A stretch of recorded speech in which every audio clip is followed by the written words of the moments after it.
I'm Robert Waldrop with the Chatham County Board of Elections, effective tomorrow, and a 5-year veteran elections worker.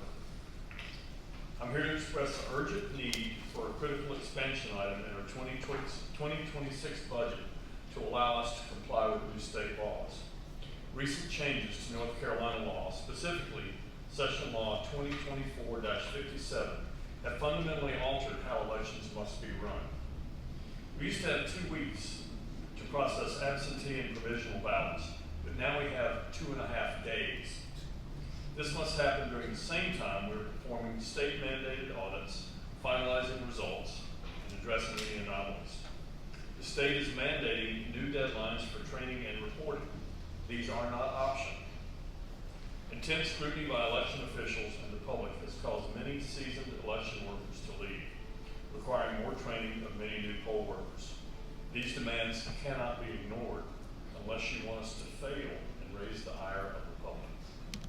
We're asking you to add a new position of election coordinator who will manage and improve poll worker training for hundreds of workers, help us to meet compressed legal deadlines without sacrificing accuracy, handle a surge in public records requests, and lastly, to lead voter outreach and education efforts across the county.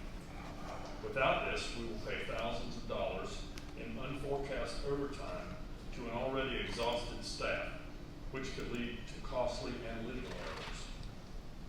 When we're not conducting elections, this person will be overseeing public outreach, registering voters, maintaining voter rolls, processing voter IDs, and processing public records requests.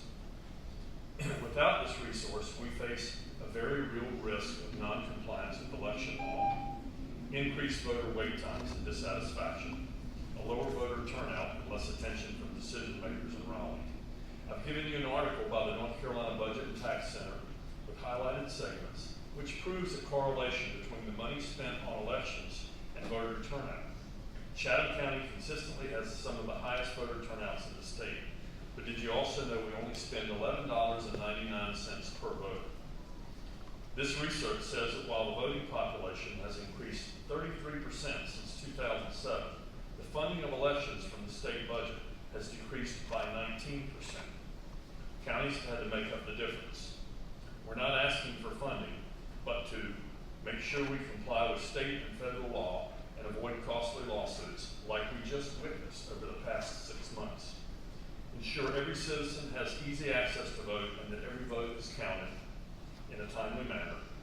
Maintain Chatham's influence in the state capitol.